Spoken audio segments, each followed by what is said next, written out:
মধ্যযুগীয় স্থাপত্যকলার নিদর্শনগুলির মধ্যে অন্যতম হল তাজমহল। শত বছরের ইতিহাস আঁকড়ে ধরা দিল্লির রেড ফোর্ট কিংবা হুমায়ুনের স্মৃতিস্তম্ভ। নান্দনিক এসব স্থাপত্যকলা আষ্টেপৃষ্ঠে জড়িয়ে আছে একটি সাম্রাজ্যের ইতিহাস। পৃথিবী তথা ভারতবর্ষের ইতিহাসে যাকে মুঘল সাম্রাজ্য নামে অভিহিত করা হয়। আপনি কি জানেন মুঘল শব্দটির অর্থ কি? কে ছিলেন এই সাম্রাজ্যের গোড়াপত্তনকারী? কি ছিল তার আসল পরিচয়? কিংবা চেঙ্গিস খান ও তৈমুর লংয়ের সঙ্গে কিভাবে সম্পর্কিত ছিলেন এই সাম্রাজ্যের প্রতিষ্ঠাতা? প্রশ্নগুলোর উত্তর যদি আপনার জানা না থাকে, ভিডিওটি তাহলে আপনার জন্যই। মুঘল সাম্রাজ্যের গোড়াপত্তন ও জহিরুদ্দিন মোহাম্মদ বাবরের জীবনের গল্প। ভিডিওটি শুরু করার আগে আপনি যদি এই চ্যানেলে সাবস্ক্রাইব না করে থাকেন তাহলে এখনই করে রাখুন এবং বেল আইকনটি বাজাতে ভুলবেন না। 1526 সালের পানিপথের প্রথম যুদ্ধ জয় থেকে শুরু করে 1857 সালে সম্রাট দ্বিতীয় বাহাদুর শাহ পর্যন্ত ভারতীয় উপমহাদেশে ছিল মুঘল সাম্রাজ্যের অধিপতিদের প্রায় 350 বছরের শাসন আমল।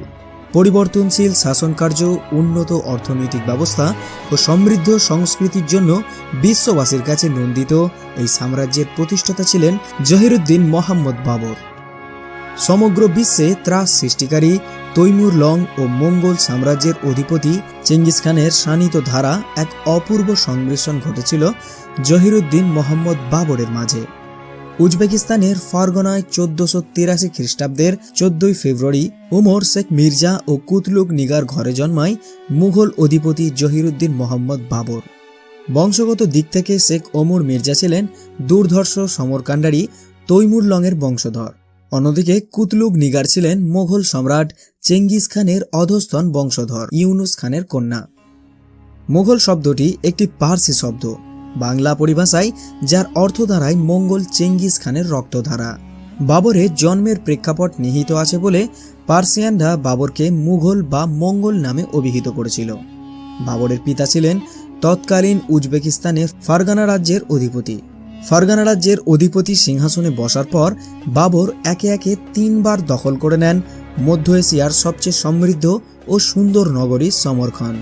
যদিও পরবর্তীতে 1503 সালে সমরখন্দের বিখ্যাত যুদ্ধনেতা সাহেব আলী খানের সাথে এক যুদ্ধে পরাজিত হন বাবর এবং বিতাড়িত হন সমরখন্দ থেকে।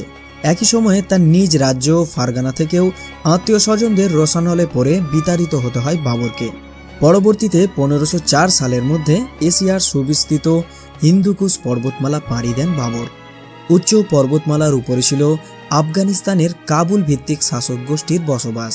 তৎকালীন কাবুল শাসক অরঘুন খানের সাথেই সে বছরই যুদ্ধলিপ্ত হন বাবর।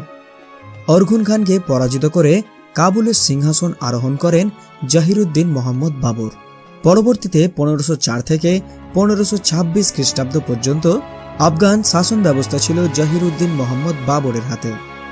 কাবুলের সিংহাসনে থাকা অবস্থাতেই আফগান সাম্রাজ্যের বিস্তারের প্রেক্ষাপটে ভারতবর্ষের দিকে মনোনিবেশ করেন বাবর। অন্যদিকে 1600 শতকের গোড়ায় দিল্লি সালতানাতের রাজত্ব ছিল আফগান পোস্ত বংশের সুলতানদের হাতে। উল্লেখ্য, 1600 শতকের আগে বিগত 300 বছর ধরে দিল্লি সালতানাতের রাজত্ব কায়েম করে রেখেছিল পোস্ত সুলতানেরা। 1600 শতকের গোড়ায় রাজত্বের অর্থ বদলে দিল্লি সালতানাতের সুলতান ছিলেন ইব্রাহিম লোদি। ইব্রাহিম লোদির বিলাসবহুল জীবনযাপন, প্রজাদের উপর নির্মম অত্যাচার ও দাম্ভিক আচরণের জন্য ইব্রাহিমের উপর অসন্তুষ্ট ছিলেন খোদ ইব্রাহিমেরই আত্মীয় স্বজনেরা। এর মধ্যে উল্লেখযোগ্য ছিলেন পাঞ্জাবের শাসক দৌলত খান লোদি, ইব্রাহিম লোদির পিতৃব্য আলম খান সহ আরও অনেকে। এছাড়াও দিল্লি সালতানাতের বাইরে আফগান আমির ওমরা ছিলেন ইব্রাহিমের পরিপন্থী চিন্তাধারার। এরই ফলশ্রুতিতে আফগান আমির ওমরাদের বিশেষ অনুরোধে দৌলত খান লোদি এবং ইব্রাহিম লোদির পিতৃব্য আলম খান প্রমুখ বাবরকে আমন্ত্রণ জানান ভারতবর্ষ আক্রমণের জন্য। এর পরিপ্রেক্ষিতে পানিপথের প্রথম যুদ্ধ সংগঠিত হবার আগে বেশ কয়েকবার ভারতবর্ষের বিভিন্ন জায়গায় আক্রমণ চালান বাবর। যদিও বিভিন্ন কারণে এসব আক্রমণের দখলকৃত অঞ্চলসমূহ ত্যাগ করে কাবুলে প্রত্যাবর্তন করতে হয় বাবরকে। পরবর্তীতে বাবর তার সতীর্থ ও সৈন্যদল প্রস্তুত করে 1526 সালের 21 এপ্রিল দিল্লি সালতানাতে শক্তপোক্তভাবে আক্রমণ চালান পানিপথের প্রথম যুদ্ধের মাধ্যমে।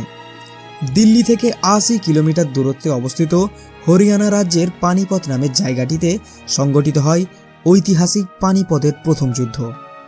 ঐতিহাসিক পানিপথের প্রথম যুদ্ধে বাবর মুখোমুখি হয়েছিলেন দিল্লি সালতানাতের তৎকালীন অধিপতি ইব্রাহিম লোদির বিরুদ্ধে। বাবর ছিলেন সমরবিদ্যায় পারদর্শী ও দূরদৃষ্টি সম্পন্ন দৃঢ় চরিত্রের সমর নেতা।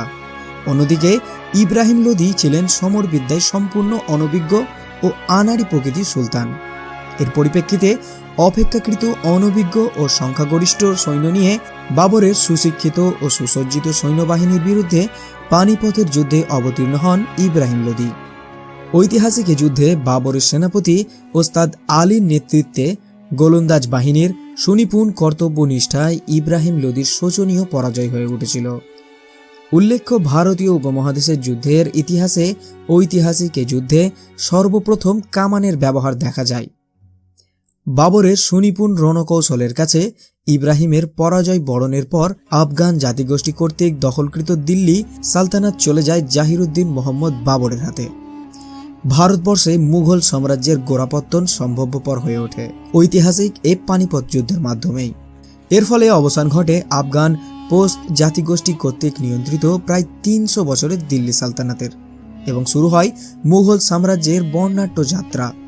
এছাড়াও ভারতের ইতিহাসে এ যুদ্ধে এই প্রথম কামানের ব্যবহার শুরু হয় এবং প্রথম কোনো গোলন্দাজ বাহিনীর সৃষ্টি হয়। দিল্লি সালতানাত নিজের দখলে নেওয়ার পর বাবর যখন মুঘল সাম্রাজ্যের বিস্তারের কথা ভাবছিলেন, ঠিক তখনই মেবারের রাজপুত সংগ্রাম রানা সিংয়ের রসানলে পড়তে হয় বাবরকে। সংগ্রাম রানা সিং ভেবেছিলেন বাবর হয়তো তার পূর্বপুরুষ তৈমুর লংয়ের মতো ভারতবর্ষ লুট করে সরে যাবেন দিল্লি সালতানাত থেকে। এরপর দিল্লি সালতানাতের ধ্বংসস্তূপের উপরে বসবেন সংগ্রাম রানা সিং এবং প্রতিষ্ঠা করবেন হিন্দু রাজ্যের। কিন্তু বাবরের চিন্তা ও মনে ছিল শুধুই নববাহিত মুঘল সাম্রাজ্যের অগ্রগতি।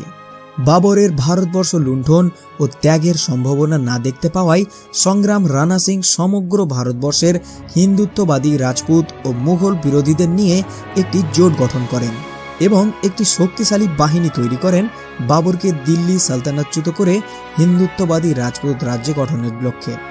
সুবিশাল বাহিনীর সজ্জায় ছিল 1,20,000 অশ্বারোহী, 1,000 হস্তি বাহিনী সহ বিপুল সংখ্যক সৈন্য। হিন্দু রাজপুতদের এই বাহিনীর বিশাল রণসজ্জার খবর পান বাবরের সৈন্যদল। বাবরের সৈন্যদলে একরকম ভীতির সঞ্চার হওয়া শুরু হয়। সৈন্যদের মনোবলের অবস্থা জানতে পেরে বাবর তীক্ষ্ণ বুদ্ধিমত্তা দিয়ে একত্র করে বক্তব্যের অগ্নিমন্ত্রে উদ্ধৃত করেন এবং অল্প সংখ্যক সৈন্য নিজের নেতৃত্বে নিয়েই হিন্দু রাজপুত শক্তির বিশাল বাহিনীর উপর যুদ্ধে ঝাঁপিয়ে পড়েন। ইতিহাসে 1527 সালে রাজপুত শক্তির এই বিশাল বাহিনীর বিরুদ্ধে আগ্রার অদূরে ফাতেহাবাদের স্বীকৃতিতে সংঘটিত বাবরের নির্ভীক সৈন্যদলের ঐতিহাসিক এ যুদ্ধকে খানোয়ার যুদ্ধ নামে অভিহিত করা হয়। ঐতিহাসিক খানোয়ার যুদ্ধে বাবরের সৈন্যদল বিশাল রণসজ্জায় সজ্জিত রাজপুত বাহিনীকে পরাজিত করে। এর ফলে হিন্দুত্ববাদী রাজপুতেরা ভারতবর্ষ থেকে উৎখাত হয়ে যায় চিরতরে। যুদ্ধের পরেই মুঘল সাম্রাজ্যের ভিত সুদৃঢ়ভাবে স্থাপিত হয় ভারতবর্ষের বুকে। ঐতিহাসিক এই খানোয়ার যুদ্ধে অভাবনীয় বিজয়ের পর বাবর তার রাজধানী কাবুল থেকে স্থানান্তরিত করে নিয়ে আসেন দিল্লিতে। ভারতবর্ষ থেকে রাজপুত উৎখাতের পর জাহিরুদ্দিন মোহাম্মদ বাবর আরও একটি যুদ্ধে অবতীর্ণ হন। বাবরের বর্ণাঢ্য জীবনে এটি ছিল তার শেষ যুদ্ধ। 1529 সালে পাটনার গোগরা নদীর তীরে সংঘটিত এ যুদ্ধকে ইতিহাস আজও মনে রেখেছে গোগরা যুদ্ধ নামে। জীবনের অন্তিম যুদ্ধে বাবর মুখোমুখি হয়েছিলেন পানিপথের প্রথম যুদ্ধে পরাজিত ও নিহত হওয়া সেই ইব্রাহিম লোদির ভ্রাতা মাহমুদ লোদি ও তৎকালীন ভারতবর্ষে ক্ষুদ্র ক্ষুদ্র রাজা দখল করে রাখা আফগান শাসক গোষ্ঠীর বিরুদ্ধে। ইতিহাস যেন আফগান শক্তির পতন লিখে রেখেছিলেন বাবরের হাতেই। তাই তো আবারও একবার জহিরুদ্দিন মোহাম্মদ বাবরের জয়ে ধন্য হয়েছিল ইতিহাস নিজেই। ভারতবর্ষের বুকে মুঘল সাম্রাজ্যের প্রতিষ্ঠাতা জহিরুদ্দিন মোহাম্মদ বাবর ছিলেন দৃঢ় দীপ্তিমান চরিত্রের ব্যক্তি। রণনিপুণ ও তার রাজনৈতিক দূরদৃষ্টি, ধর্মীয় সহিষ্ণুতা ও দুঃসাহসিকতার এক অপূর্ব সমাবেশ ছিল মুঘল অধিপতি বাবরের চরিত্রের মধ্যে। শিক্ষা, সংস্কৃতি কিংবা সাহিত্য তার অবদান ছিল অবিস্মরণীয়।